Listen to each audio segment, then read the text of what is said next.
Sa Cebu City pa rin pinaulanan ng balang lasing na lalaki habang nakatambay sa kalsada. Nagbabalik si John Aroa. Nakaupo sa kalsada at naliligo sa sariling dugo. Ganyan ang sinapit ng isang lalaki sa barangay Daya sa Cebu City.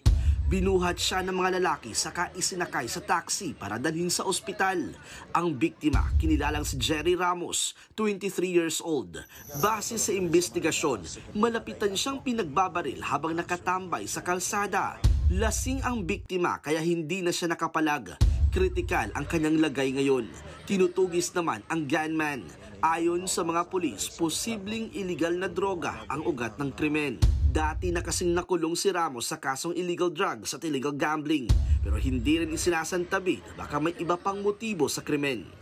Kung biktima natin is para bang tawagin natin yung makulit doon sa lugar nila, pasaway ba?